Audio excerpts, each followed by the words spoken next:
Hey everyone, my name is Jessie Bly, Jessie Tate. Oh, my goodness, recently married. I haven't gotten used to my last name yet.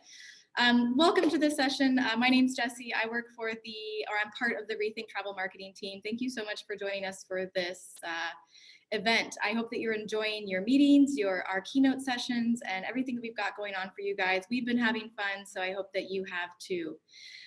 Before I hand everything over to Alex with the Tracker Academy, I'm just going to give you a little bit of background on this session. This is going to be really, really cool. I'm personally so excited about this one. I met Alex a few years ago in Atlanta for an event that he was doing in the travel industry, and I just thought this is one of the coolest things ever. I know that we've been focusing a lot on rethinking several different travel markets, but I had to get Alex here and show us the art of tracking and his profession in this really, really cool job that he has here. So this is an interactive session. Don't worry, I'm not going to call any of you out, but we do have some important decisions to make. Alex is going to be taking us through essentially a tracking session. So we're going to need to know which path we should take based on what the information that Alex has given you. So please make sure to you can chat those through, and also please ask questions. Alex has reminded me that this is not a monologue. Please ask questions throughout. I'll jump in and make sure that Alex gets to those so that we can answer your questions as we're progressing through the session. So welcome, thank you so much. Alex should be having a nice glass of wine and dinner right now, but he is joining us. So thank you so much, Alex. I'm so excited for this, and I'm gonna hand everything over to you. Thank you very much, Jessie. I appreciate your invitation to have me speak. It's a great honor, and thank you so much for being with me. I'm just going to take a moment to share my screen, if you don't mind. Okay.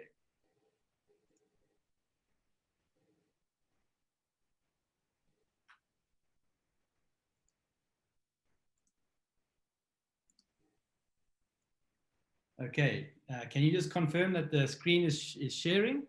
You are perfect. We're ready to go. Okay, fantastic. Thank you, Jessie. All right, everyone. Good evening once again from South Africa. It's 7:00 p.m. here in the evening. Summer is coming. We had our first downpours of around the country over the past week, so it's looking beautiful and green in this country today. And I'm going to talk to you about the art of wildlife tracking. That's the theme, very much the theme. But in the lead up to that, I'm also just going to give you a bit of background into my journey with tracking, with some people that have been wonderful mentors to me. And then to tell you about what tracking is itself, I'd like to share with you the work of the Tracker Academy, an NPO, a not-for-profit organization that we started 11 years ago. And then towards the end, I'm going to take you on a short virtual tracking adventure. So without wasting any more time, the traditional skills of tracking developed in Africa thousands and thousands of years ago, simply for the reasons of survival. People needed to track and find animals to eat, which was essential for their survival. But today, it has modern relevance in conservation efforts, in ecotourism, in wildlife protection, and even in animal monitoring. So I'd like to just share where this began with me. I started at Londolozi Game Reserve in 1995 as a young game ranger, and I was paired with this man on your screen now. His name is Renius Mhlongo, and he's probably one of the last people alive today to be raised on the original traditions of a Shangaan hunter-gatherer. Renius was born in what is today the Greater Kruger National Park. He tended cattle for his father. He hunted small game by day, and in many ways, he is the last generation of truly great wildlife trackers. Bearing in mind that we've probably lost 90% of the traditional skills of wildlife tracking in Southern Africa over the last 40 or 50 years. Renius is probably one of the last, a handful, really. And he grew up in a homestead like this one.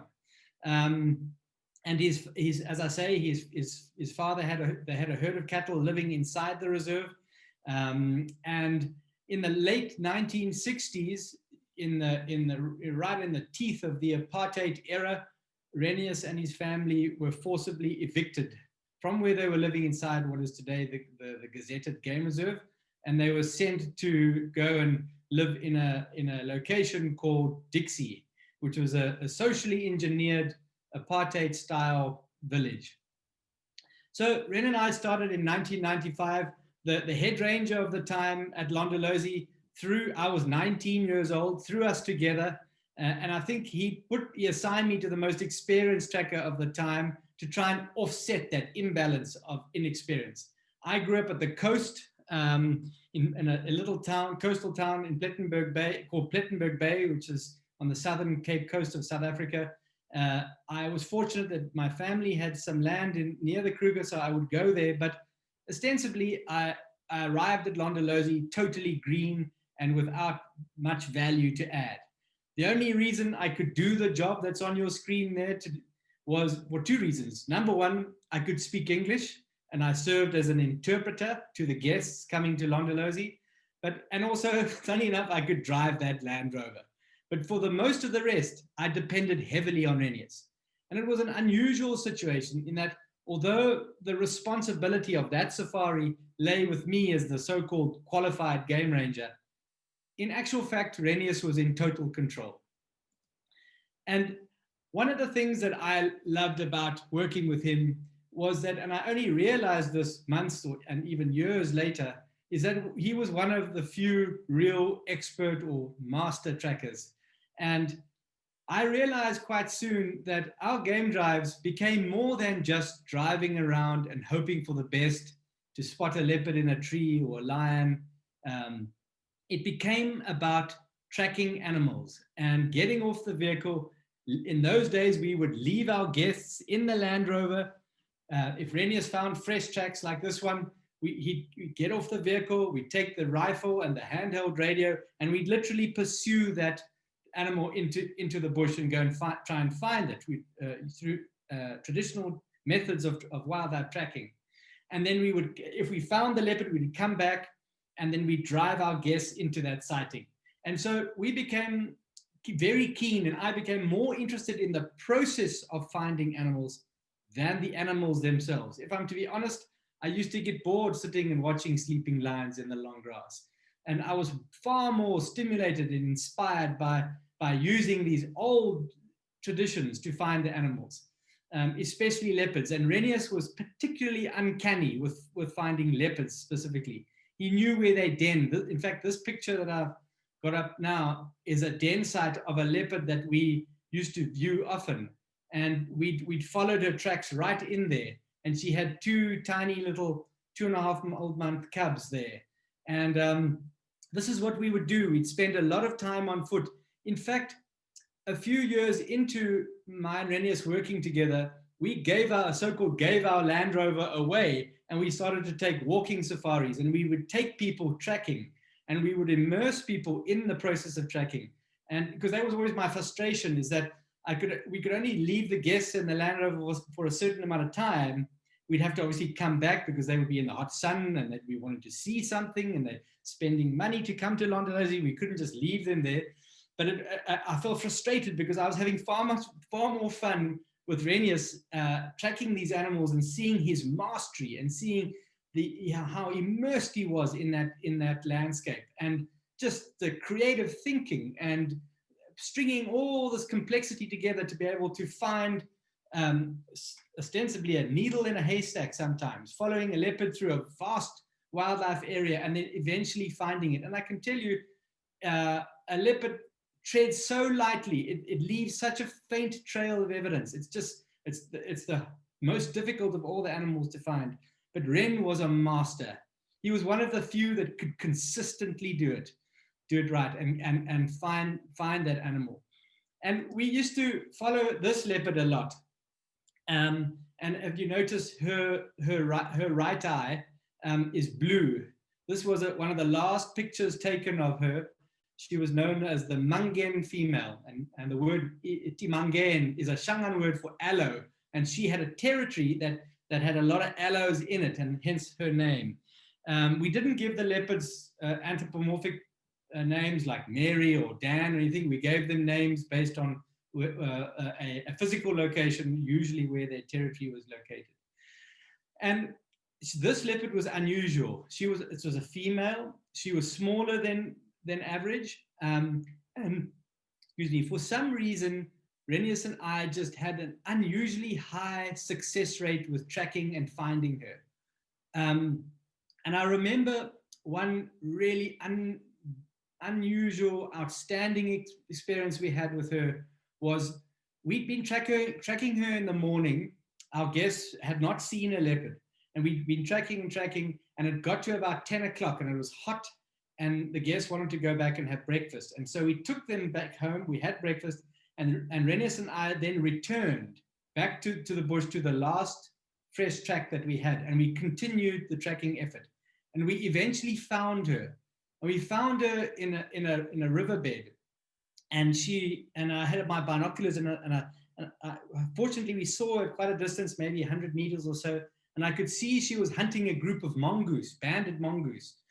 And the wind switched, and she got sense of us there, and she turned and she saw us. And I thought, well, we're going to lose her now. She's either going to run, or she's going to turn and growl, or maybe even charge at us. She did nothing. She glanced at us and carried on hunting those mongoose. She chased a mongoose and missed it. And Renius had a sense. He said to me, because I immediately said to him, well, let's go back. Let's fetch the Land Rover, and let's go and fetch the guests. They're probably finishing breakfast. Let's go and go and fetch them and bring them here. And he said, no, let's just stay with her for a while. I said, stay with her? He said, yes, let's just walk with her. I could see he recognized something different in her in that moment. We'd found her on foot many times. Sometimes she'd growl, sometimes she'd run, sometimes we'd get a little mock charge. But this time she did nothing. And she missed the mongoose, as I said, and then she continued to move through the grassland. And Renius and I started to walk with her. I mean, this is the most unbelievable experience. We were walking with a wild leopard. She walked up onto a termite mound. We watched her scan the sort of area from the vantage point of the height of the termite mound. I watched a tree squirrel start to alarm. I noticed how she noticed that. Some vultures came over. I watched how she noticed that. Then she came down the termite mound and she started to walk. And we continued to gently, slowly close the gap. Jessie, at one time, we were no more than 25 meters from her. And she showed us no irritation whatsoever. We got to a point where she started she noticed something in the bush up ahead of her. We couldn't see what it was. And she started to stalk. And so Renius kind of looked at me, and we also started to stalk. We realized that she was after something. And the next thing, we came out into a clearing, and there was a small antelope called a gray duiker standing, feeding, unbeknown to her there, her presence there. And the Mungane was stalking a duiker, and we were crouched sort of one on either side of us, slightly behind her, stalking the duiker with her. It was the most bizarre situation, and she showed us no regression whatsoever. Anyway, we eventually withdrew, and we let her. And as we were withdrawing, she charged at the duiker, but she missed it too. And a few months later, we found her in the Land Rover this time, and she came out of the thicket into the clearing where we were parked, and she was heading in a kind of easterly direction, and we were parked north of her. She came, she saw us, she turned, and she came straight towards me. On the game ranger at that time didn't have a door. And she came right beneath the door of the Land Rover. And she made this like chuffing sound again. and she came and she walked almost underneath the cooler box behind the Land Rover, and she headed back on her route. I asked she clearly made a diversion from where she was going to come, almost kind of greet us, if you like. I asked all the senior rangers and people who'd done studies on leopard, and I said, what is this like chuffing sound that we heard? No one could tell me. Years later, I spoke to somebody who'd raised a leopard, and he told me that the chuffing is a form of greeting. In leopards, clouded leopard, that had been recorded, and in tigers too. So we believe the Mangan female could recognize Renius and I, and we just had a very special, unique relationship with her. And I've written more about that in our book, which I'll tell you about later. So with all this tracking that was going on with Renius and I, we started to begin a conversation about how do we preserve the skill, the ancient craft of tracking for the next generation. When the likes of Renius move on, what happens then? And Renius and I decided we wanted to start a tracker school. And long story short, we were very, very lucky to meet the Rupert family, who are a prominent South African family, who agreed to help Renius and I start a not-for-profit organization called the Tracker Academy. And our sole aim is to restore the indigenous knowledge of tracking in Southern Africa. And we decided we would we chose the hyena as our logo. Hyena is my favorite animal. And if many of you may or may not know, but it's the hyena is the greatest tracker in the animal kingdom. So, and it's an extraordinary caretaker of the next generation. So we felt that the hyena symbolizes everything that the Tracker Academy is about. And I also knew that no NGO or lodge or tour operating company would ever want a hyena as their logo. So I was pretty safe, and it's gone on well to serve us. And that was in 2010. We opened the Tracker Academy. We take young men and women from rural parts of Southern Africa, not only South Africa, Mozambique, Zimbabwe, Zambia, right? We're going to be, we've accepted students from as far afield as Tanzania. And next year, we may even take 2 students from Chad. And we bring them onto a 1-year, full-time, formally accredited tracker training program where we professionally train wildlife trackers for the ecotourism industry, but also for the wildlife protection, for anti-poaching units, as well as for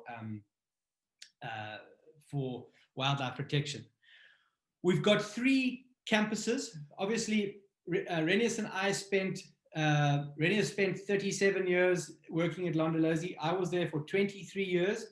So we have a strong relationship with the Vati family, and they agreed to give us land and facilities to operate training efforts at Londolozi. We developed a similar relationship with a game reserve in the Karoo called Samara. And then about 2 years ago, we opened our 3rd campus in the Kalahari at Swalu Kalahari Reserve in the Northern Cape. And so what we do is we bring these young men and women, and I say women as well. Up until 2 years ago, we did not accept women, and not because I didn't want to, because from an infrastructure perspective, we were not set up to have separate accommodations for men and women. And according to our sector education training authority accreditation, we had to have separate accommodations. Now we've got that. We had to raise money for them, so we've got that. And we accept all our women trackers at Swalu in the Kalahari, where we've got separate. So those are the 3 locations. We move our students amongst all 3 of those. And yeah, as I say, we accept 8 per group. So we train 24 a year. We have about between 600 and 900 applications. We've never advertised a day in our lives. But wherever young men and women come from a village, they apply for a bursary, they get accepted, we put them through the training. We have shown that since inception in January of 2010 to today, 88% of our tracker graduates are in permanent conservation jobs. So we have and it's a statistic we're very proud of. We have a very high deployment success rate of our graduates into permanent jobs. So it's not training trackers for the sake of training or because Renius and I like tracking. We're doing it to change people's lives. We accept men and women from rural communities, mostly living adjacent to big wildlife areas around the country. And so that's the Tracker Academy. And I'd like to just play a short video to give you a sense of place of what the Tracker Academy is. Here we go.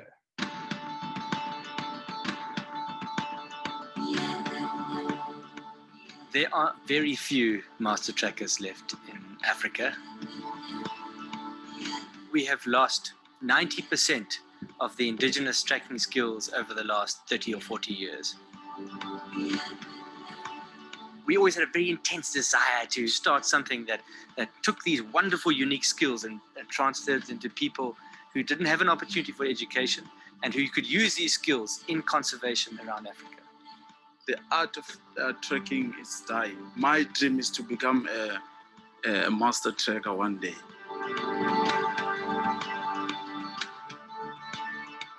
The Track Academy course is 1 year. The first 6-month semester is situated at the Karoo base, Samara Game Reserve, where the students learn the semi-desert biome. They then shift to Londolozi Game Reserve. They get an opportunity to learn more traditional bushveld biome. So you learn different things. You start from the scratch. You go to a trekking school. Tracking is measurable, it's objective. You can teach it, you can train it, and you can evaluate it. The skills that I've been taught, how to follow a wild animal, it's amazing. This is to run it down here. Yes, and then also another one there. Okay, this dog is very fish. Let's follow. Okay. The skills that I got from Tracker Academy, I will be conserving our rhino. Every day when I go out in the bush, I learn different things. I can identify almost everything in the tracks. Now I have a lot of skills. I want to go back my home to show the people that I'm a tracker. The trekking course that I went to is not about teaching you tracks and leave you like that. They also help you get a job. You got knowledge and you get employed, and then you bring something back home. And by doing so, you also help your relatives, your family. Almost 100% of our tracker graduates are finding permanent, gainful employment. My job will change my life and also my family. I will try to help them. You see people go through a complete metamorphosis to a place where they are more powerful and they can make a massive contribution, not only to conservation, but to South Africa and to Africa as a whole. I can even track my life. I know where I come from and I know where I'm going.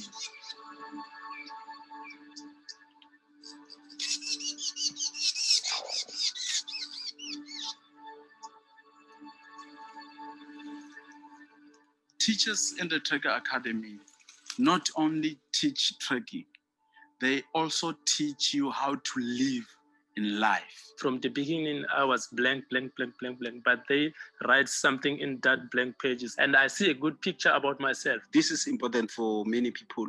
This is the great beginning. My life, as I'm talking now, has changed completely.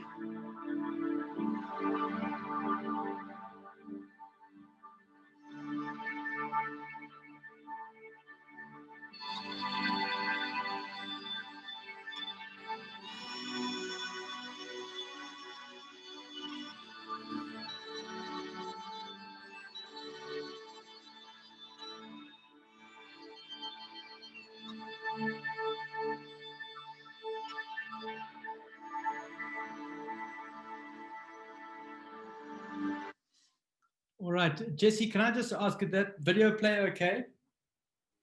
Came through perfectly. Thanks so much, Alex. And we're getting a lot of comments on your decision to choose the hyena. So well done. Okay, I actually forgot to optimize that video. So just, I will do it before we play the next video, just to be certain, just be extra sure. No problem.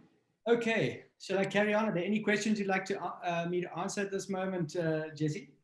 No questions right now. We do have a few, but I think they'll be better to ask at the end. Of course, everyone is curious about COVID. So let's carry on and we'll get to the end of the session. All right. Okay. Yes. All these pictures were taken pre-COVID. And I must say that we are lucky. Our training camps are very remote. And so because we train for the wildlife protection industry as well, we were able to get ourselves an essential services certificate. So Tracker Academy did not lose a single day of training all the way through COVID. So I must say we've been very lucky with that. This is just a nice image of a few of the guys. As I say, it's a 1-year program. They not only do they learn tracking, but they also do specialist birding courses, they do navigation courses, a whole bunch of modules on the program, and you can find all of that on our website on the course page. As I said to you, we now take women trackers, and I'm very excited about that. These were our first two ladies. The lady on the right, Botswana, lady on the left from South Africa, and both are in jobs as we speak and are thriving. So I must say, and we're very proud that we are the.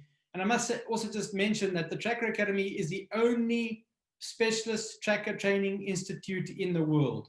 It is the only tracker training school that also has formal government education authority accreditation, and these ladies received national certificates as professional trackers, and they're both flying.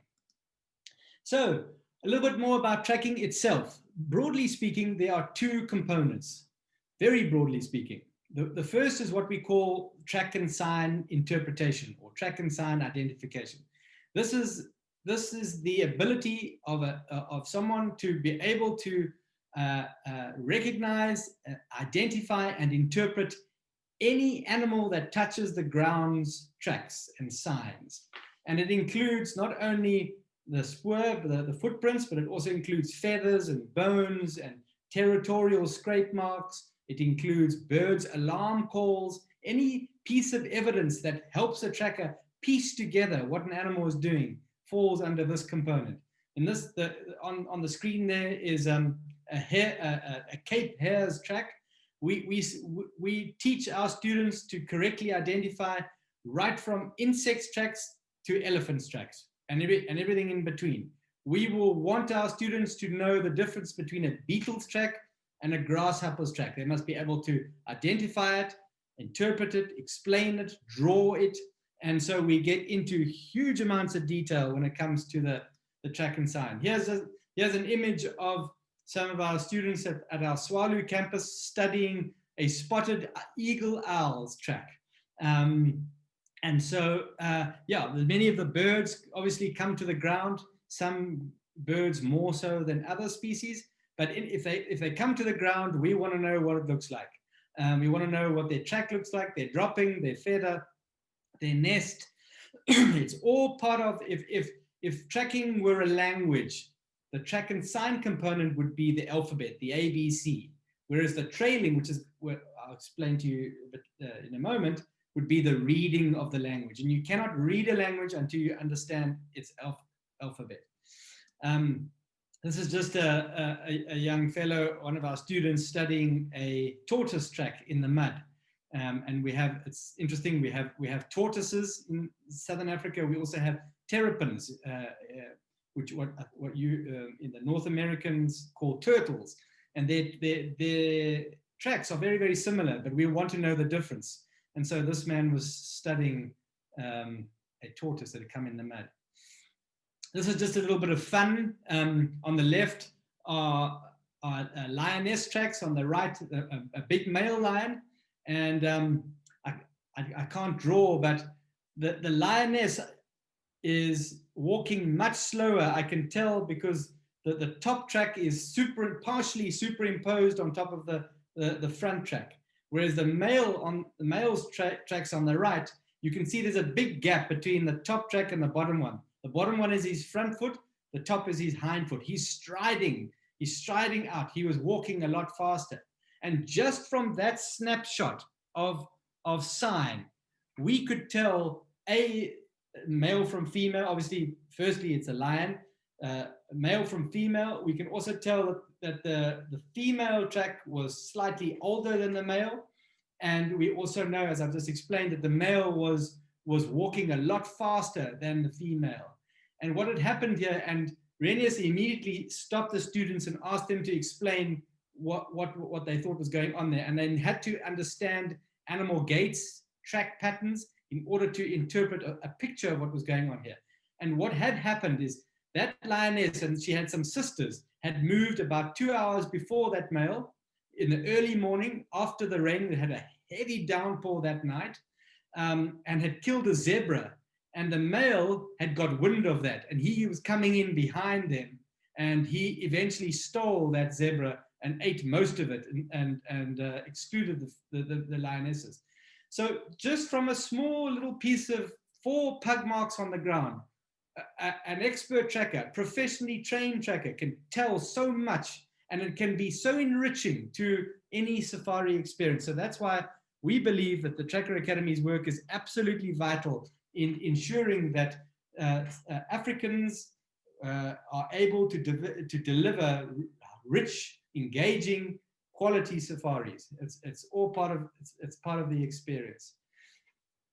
The second part of tracking, the second component rather, is what we call trailing. In North America, they call it trailing. In South Africa, we just simply call it following. That's basically following, for example, following a rhino's trail of tracks until you eventually find that animal. Now, what's interesting is that where the track and sign interpretation requires a very analytical, detail-orientated, left-brain thought approach, the trailing is totally opposite. It requires more big picture, innovative, creative, right-brain thinking. And so that is why tracking is just is such a difficult thing to master. And that's why for so long, so many people believe that it's mysterious. There are stories of trackers following silver lines. This is not true. Tracking is a legitimate skill, just like playing soccer or netball or any other sport would be. It is a skill that has to be mastered over many, many years. And the idea of zooming into the detail and being able to be highly analytical and highly detail orientated, and then zooming out and seeing the evidence within the broader context of the landscape, being able to think big picture creatively. That is a very tiring, it can be very tiring, especially if it's hot, but it's a skill nonetheless that can be trained and can be evaluated objectively and to a high degree of competence. So if anyone tells me that you know, the idea of a master tracker is reserved for some shaman or some mysterious person stuck in deep in some African jungle, that's just simply not true. Any one of us, male, female, of any creed, color, or culture, can learn to track to a very high degree of competency. And so this is the trailing. And the trailing is, for me, the most exciting. That's where the rubber meets the road. That's what Renius did when he got off every single day at Londolozi in the mid-90s and followed faint, obscure trails of leopard and found these animals for discerning travelers coming to that game lodge, and produced unbelievable photographic opportunities. The guests would often be so in awe of what they were seeing with the leopard that they didn't know what the refined tracking skills that had gone into, in the first place, finding that animal. And indeed, over many years, developing a relationship with those animals and habituating those leopards. Although they're still wild, those trackers, through refined, tenacious tracking, were able to establish trusting bonds with ostensibly what is Africa's most elusive cat, leopards. Here's a group of expert trackers on one of our high-level assessments following a leopard, which they ultimately found. It took us 6 hours to track and successfully find this leopard. And the trailing is by far the most difficult. And it's very interesting. I find I've worked with young trackers, trainee trackers from a wide variety of cultures. And I can tell you what I've noticed is that people who have been subjected to Western education models usually do well on the track and sign, the analytical part, but are found absolutely wanting when it comes to the right brain, creative, trailing component, what these men are doing here.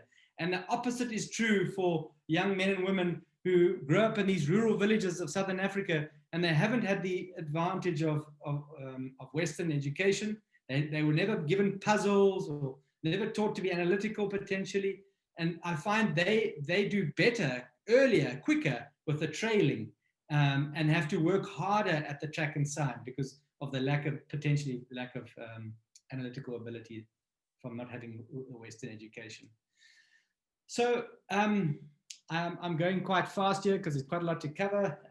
When we started Tracker Academy, there was no blueprint, there was no curriculum, there was no textbooks. We had to write our own, and this is what we did. There were publicly available field guides, yes, which we used, but in 2016 we published our textbook, which is the Tracker Manual, which is available on Amazon, and this is what every student, this is their Bible, and we're about to do an update quite soon. So that's the Tracker Manual. So why tracking? So I've spoken to you a little bit about tracking in a conservation setting, but as it turns out, although tracking is an ancient African craft, it's also a modern metaphor. You know, each one of us is actually a born tracker. Daily, we wake up, we start tracking something important in our lives, whether it be our health or weather or the stock markets or inner peace or relationships. But deciding what to track, at what path to be on, and how to get back on track if you lose track are some of the most important conversations that we should be having with ourselves. And tracking has become more than just an indigenous linear skill used for conservation. I personally derived a huge amount of emotional, spiritual, mental fulfillment from the craft of tracking. And I've realized that the process of tracking, and I've spent time now, and I'm not going to go into it, but for those of you who want to contact me later, I've spent time distilling down what is the process of tracking. And it comes to 5 elements: finding the track, interpreting the trail, closing the gap, having the encounter, and knowing how to find a lost trail. And in business, you guys are all running your businesses. You guys track new customers. You're tracking your revenue, your growth, your innovation. It's the same thing. You can use the same process of tracking and apply it to your own business. And I believe that the greater our mastery of the craft of tracking as a general statement, the greater reward in many areas of our lives. You know, when you track an animal, it immerses you in the very complex world of nature. And what I'm talking about is not like tracking a dog on the beach where you can see every single paw print perfectly clearly. What I'm talking about is tracking over hard ground, through thick bush, pursuing an elusive animal with incomplete information, an animal that is potentially dangerous. And in many ways, tracking represents some of the most complex forms of problem solving for this reason. The animal you are tracking is wild. It cannot be controlled. You cannot command it to slow down or to reveal itself. And this generates uncertainty. And it's just like tracking anything. You can't control your customers. It generates uncertainty. But master trackers are comfortable with this. They thrive in the unknown. And they have a very simple process that helps them deal with this uncertainty. And it's actually just a highly logical process, but it requires absolute stillness, presence, and complete alertness. To be successful, the tracker has to be, as I was alluded to earlier, both rational on one side and creative on the other, but at the same time, and able to cut through the clutter to the essential detail, whilst at the same time see the detail within the broader perspective of the greater environment around it. You must know the animal's behavior, its habitat, its relationship with other species, and in some cases, even its individual personality. And so this is why I'm so excited about tracking. And people ask me, why are you excited? Why tracking? And so I'm trying to give a sense of why I personally feel tracking is just such a fulfilling thing. And trackers are operating in these dynamic, changing environments, and I just love the way that they go about their business, and I hope you're getting a sense of that now. So, but to get back from the metaphysical or out of the clouds back into with my conservation hat on, wildlife tracking has three clear objectives. The one is in tourism, and obviously you need expert trackers to track and find animals for discerning guests.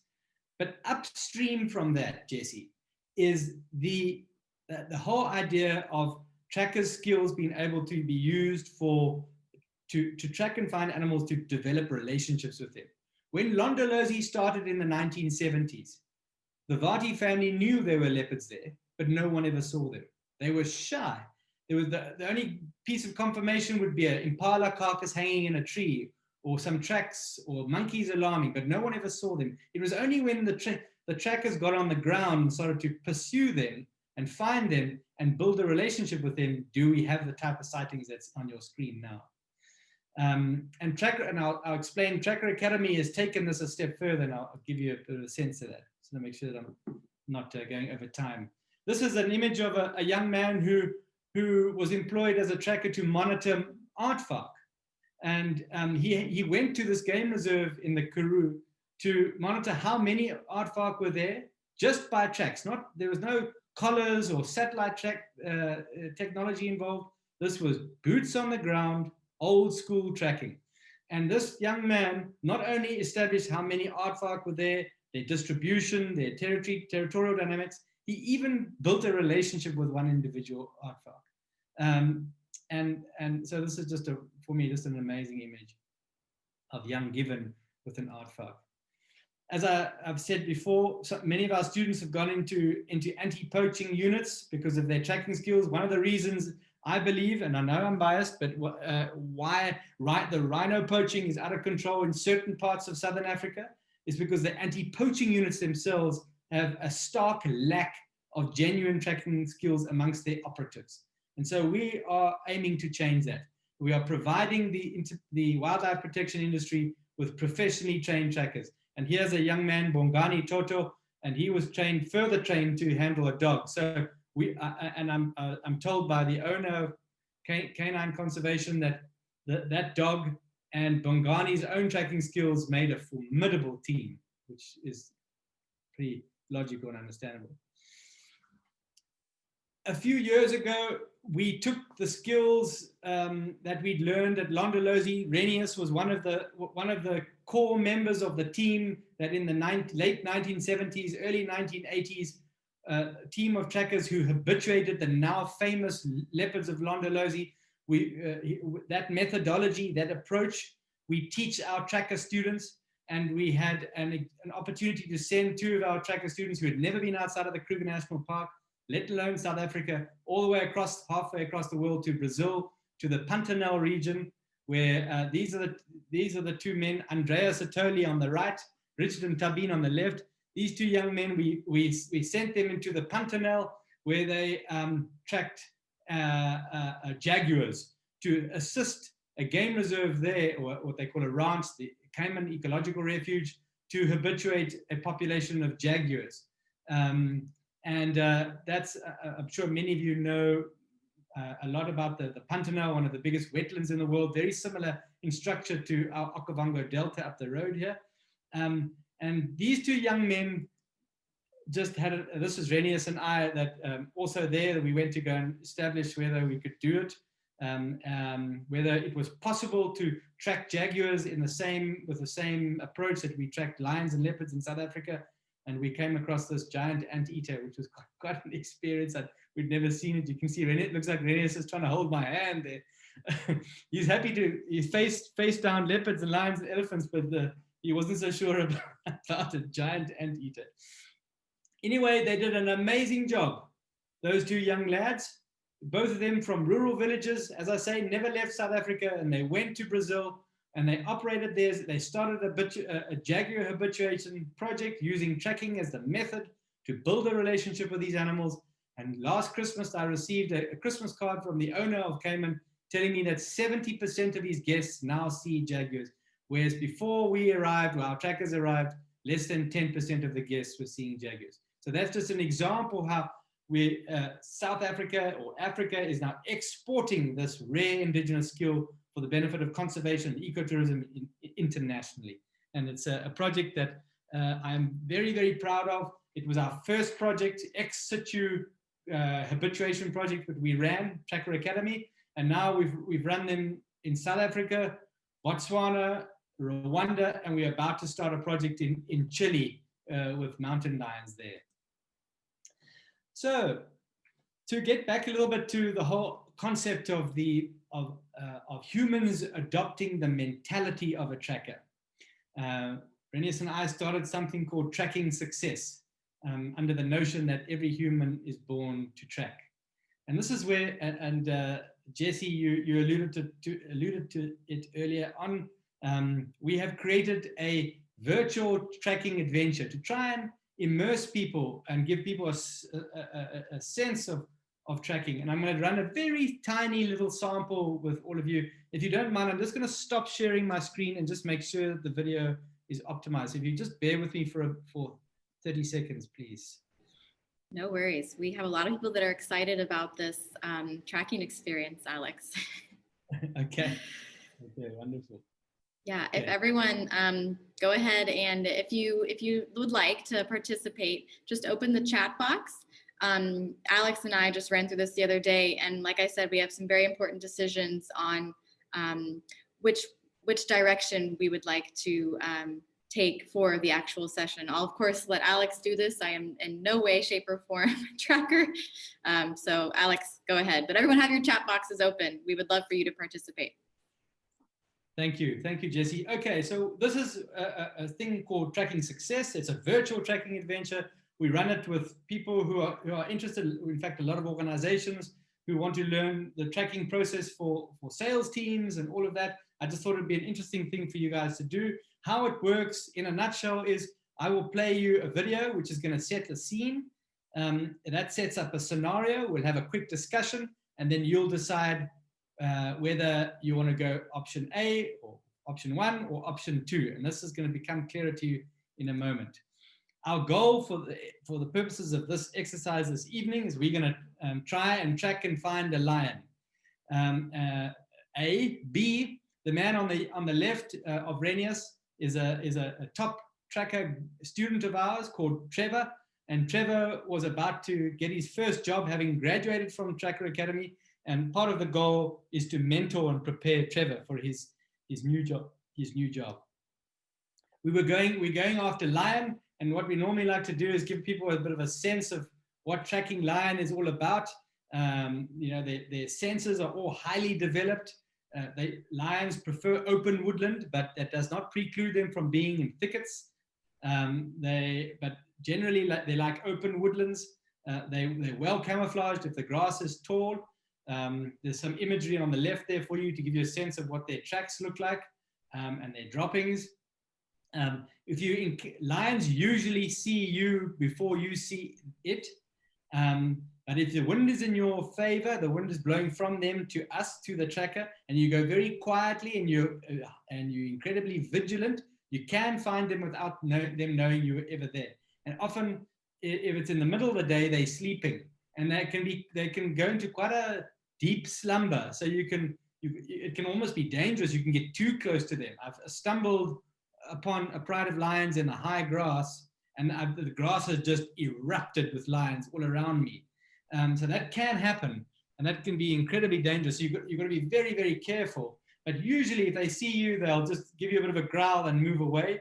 And sometimes they'll charge, and sometimes they'll charge right up to you and stop within a meter. The idea is that you've got to stand your ground. It's totally counterintuitive, but that's what you've got to do if you want to survive a lion charge.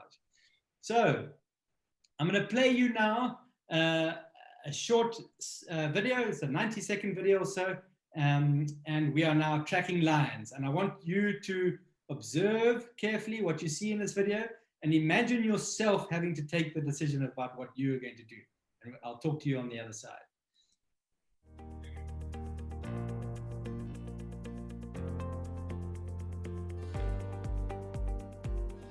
We had a report of a lion pride here a while ago. So we're going to go and see if we can investigate. If we can find a fresh track, we're going to follow and see if we can find him. And the track's going in all directions here. North, south, east, west, from this morning, from last night, and from, it looks like an hour ago or so. But it's completely confusing. So we need to try and work out where they exited and establish a single direction, which is not proving to be very easy. Yeah, I'm trying to put that there. But I can see these tracks here going in that direction on top of the ones going there. Yes. So they are theoretically fresher. So let's go in this direction. Okay. Yeah, let's go up to this. I can.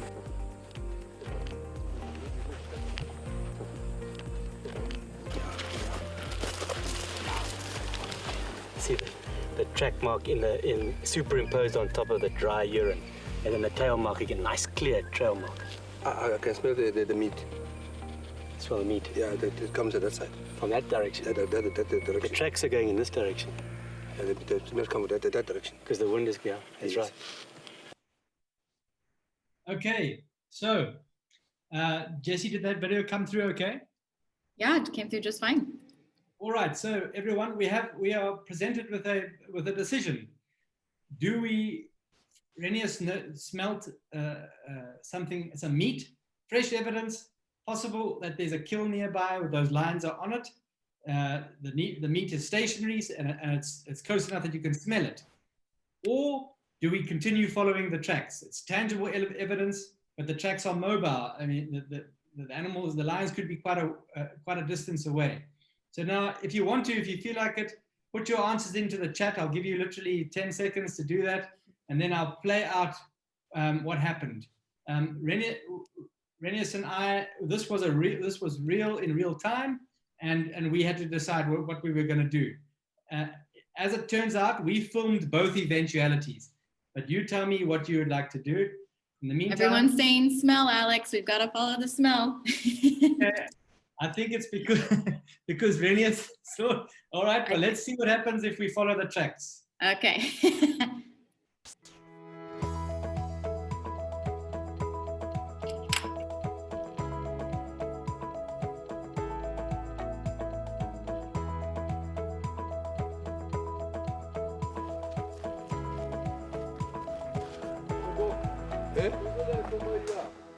Yeah, Alan. Okay. Yeah, Trevor, I think this time they're hunting. So I'm sure they're gone. Hopefully they'll hunt tonight and they'll kill, and then we can come back tomorrow morning and follow again. Let's leave them to do their hunting. Okay. That's good. Okay, so if you've decided that you wanted to follow the tracks, unfortunately, you would not have come right. If you wanted to follow the smell, which it sounds like Jesse said there were quite a few of you, this is what happened.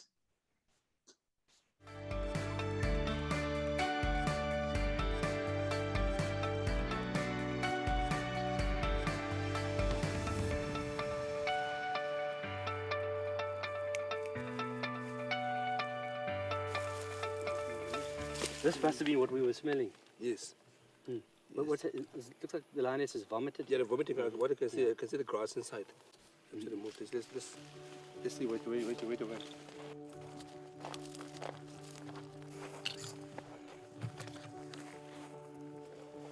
Go.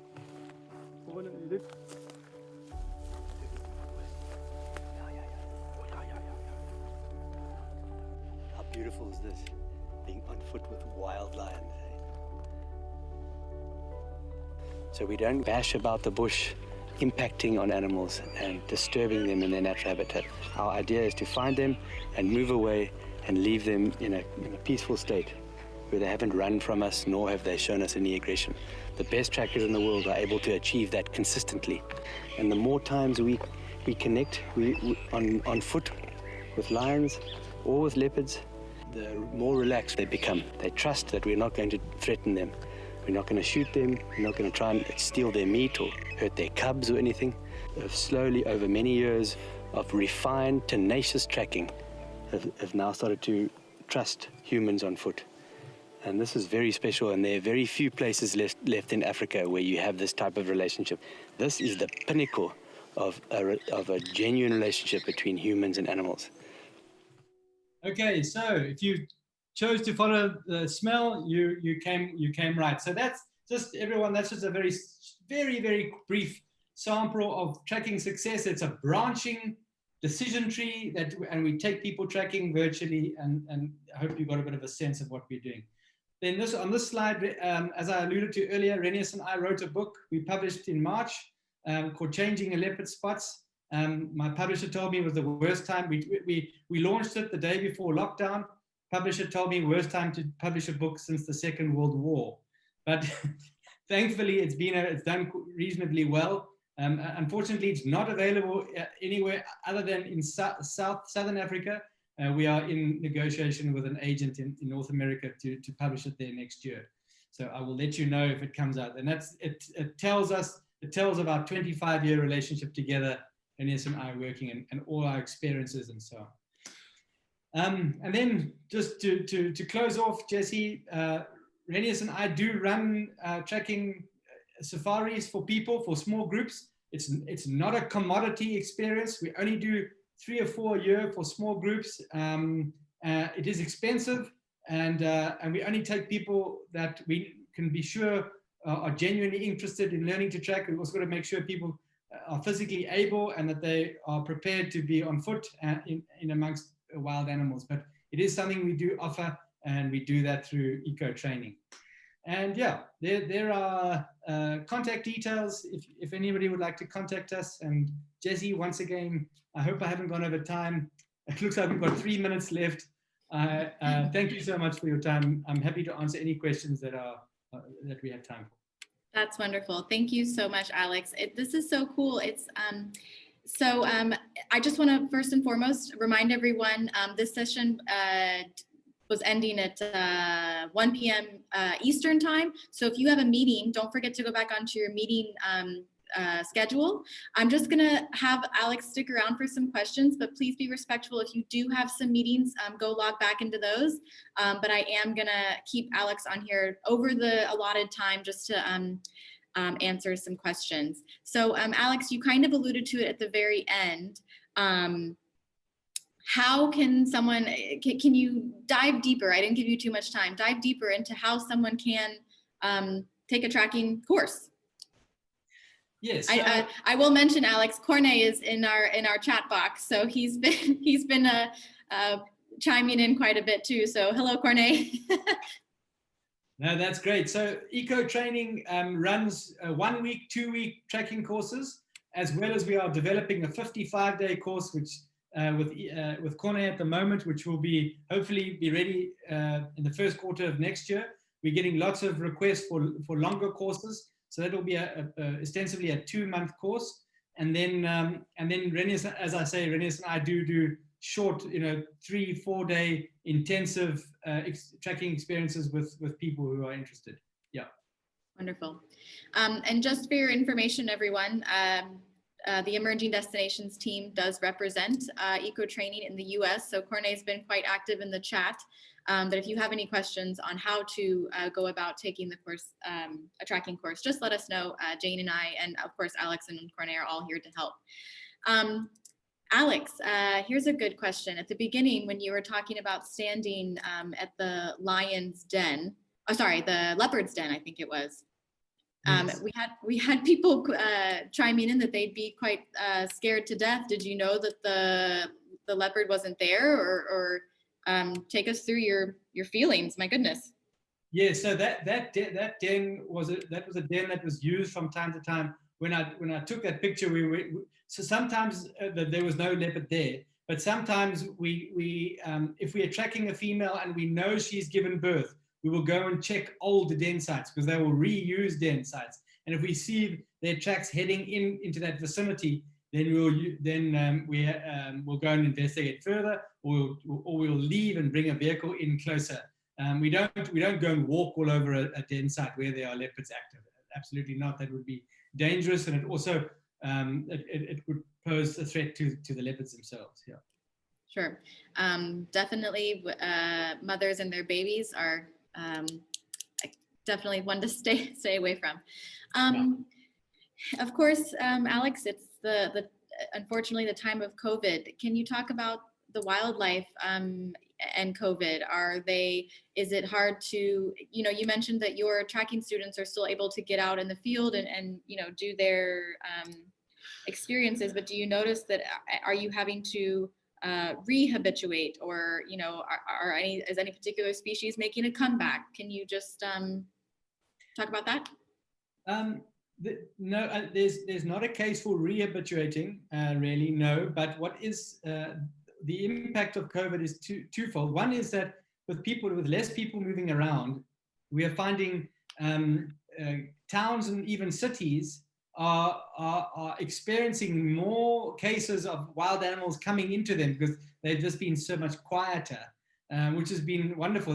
So many pictures I've been sent to on WhatsApp of a leopard seen on a highway north of Johannesburg, and a porcupine in somebody's garden, and all this kind of thing. We've seen a lot of that recently. Where COVID has had an unfortunate impact is that the game reserves, generally speaking, have been quieter, obviously because there are no tourists there. And so that has given free rein to people who are looking to do illegal hunting and poaching, which has been a bit of a problem.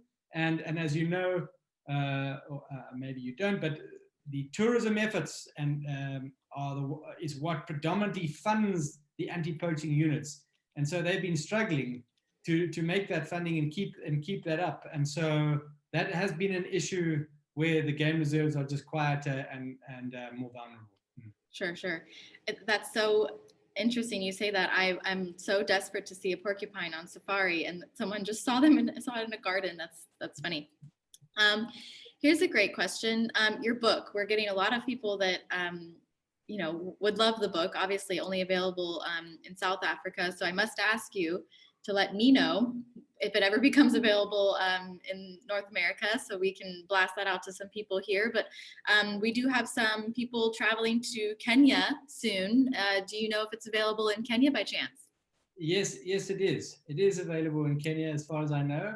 And I can also, if you had a bulk order there, I can send them to your office. I can send a box to your office easily. I sent a box to the US last week, and people could get it from you, Jesse. That's a possibility, I guess. Wonderful. That's so awesome.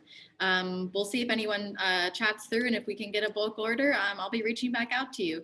I have another question for you. Again, people feel free to type some in. I just want to remind you that we have gone over on this session. So again, if you have appointments, please be respectful to your scheduled appointments. I know this is very interesting to me, but head back to your meeting agenda. We have kept this keynote session open a little bit longer. Alex, this is a good question. Do the animals come to know individual trackers, or all humans in general? Can they decipher between Can they decipher between the two? Yes, they can. Certainly the Mungin female, this leopard story I told you near the beginning, that female leopard could recognize Renius and I. Of that, I have no doubt. I mean, if you think about it, it's a highly evolved predator.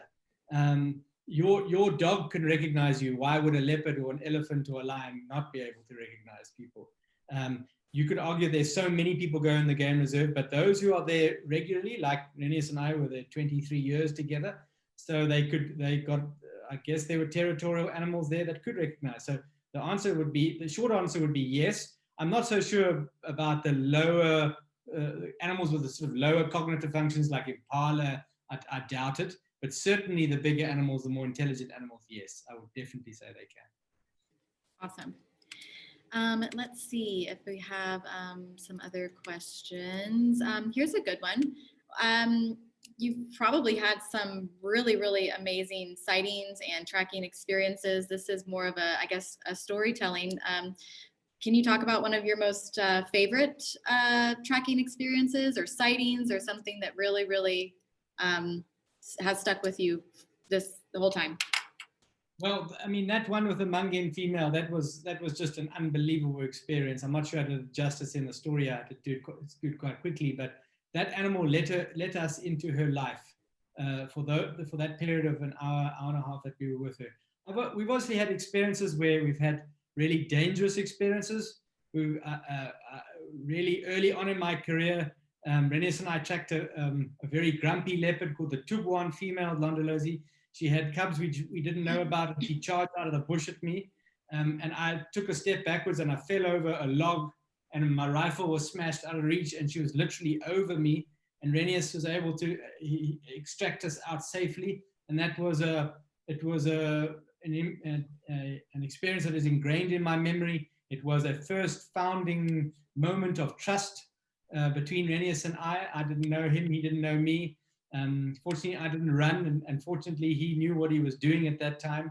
And so that was an extremely close and very dangerous encounter really early on. In some ways, I don't think I've had a more dangerous encounter. That was in the first 3 months of my career as a wildlife guide. And in the ensuing 25 years, I don't think I've had elephants and things charged. Renis and I spent a lot of time in the southern part of Malawi tracking black rhino, teaching people, field rangers, how to track black rhino. And almost every day we would get charged where we had to climb a tree. One day Renis climbed a tree, the rhino charged right up to it, and we got into the tree, and the branch that Renis was in broke. He's a big man, he's 6'4", and he weighs probably close to 200 pounds. And and the branch broke, and he fell out of this tree. And the rhino just wasn't sure of this human coming from the heavens. And he dropped almost a meter from it. And the rhino got so unnerved by all of this, it just wasn't used to it. And it turned and it hightailed. But in Malawi, if we were there for 2 weeks, we got charged at least once a day. And black rhino are you've got to be very careful with them. When we tracked, we would track from tree to tree, and we would always be aware of where the closest tree would be to climb. And the moment we would encounter that rhino, and we'd hear, and if they saw us or sensed us, they would give you they'd go, and they give you like a snort, and then you knew they were coming, and then you just had to get to the closest tree. And so our time in Malawi was quite an experience. Yeah. Oh my goodness. I remember when you were here in Atlanta, you told the story about that leopard, except you had like a sound effect where the leopard, it scared the crap out of me because I wasn't expecting you to go to the next slide. But yeah, no, that's amazing. I was mistaken. We actually have a break right now, so nobody is going one-to-one meetings, and we have so many people engaged. Again, I've kept Alex on here. Hopefully you have a beer or a glass of wine waiting for you, Alex. But here's just another good question. Back to deciphering between a tracker and just visiting guests.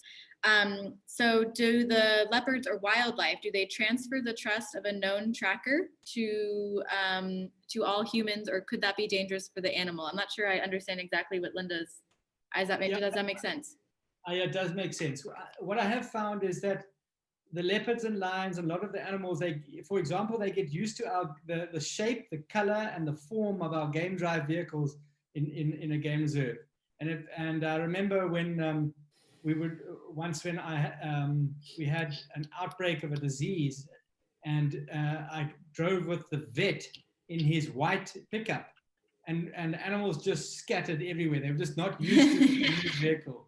And so I remember thinking, gee, that's interesting. They've got so accustomed, so habituated to the vehicle. I think humans with the same uniform, going about their same routine, they get pretty used to it. But if you came in and you're wearing a white shirt and you were moving, you're running through the bush, or you were, I don't know, up to no good, I think animals would react differently. Yeah. Okay, let's wrap it up. Very last question.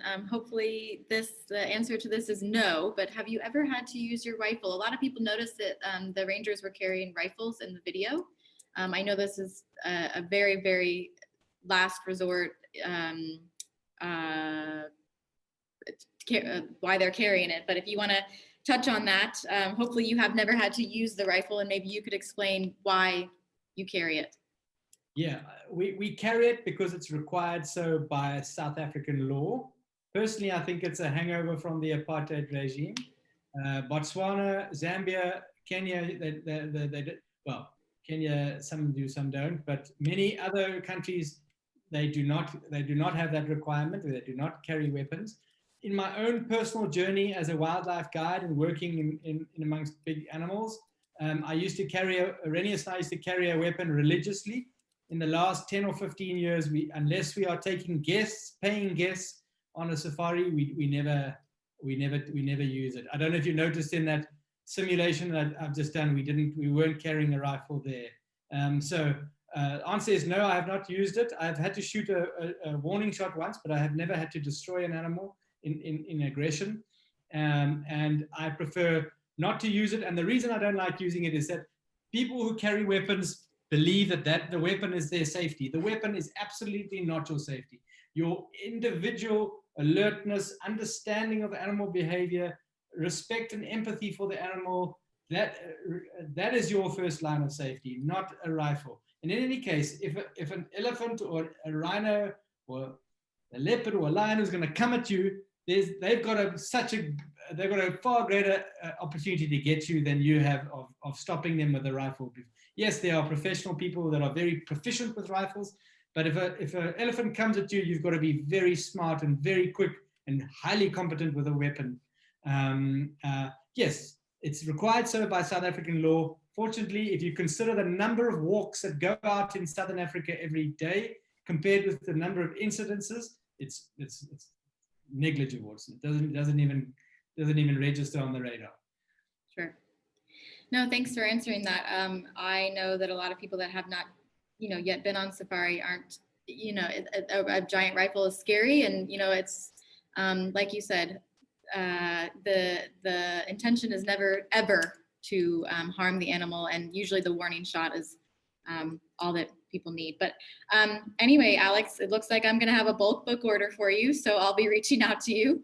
But I think a lot of people are going to, when they do get over and they're on safari, I think a lot of people are going to experience their safari differently from your presentation. I mean, just even asking more questions about a certain track, footprint or something like that. I think that we have a mini master trackers after your session.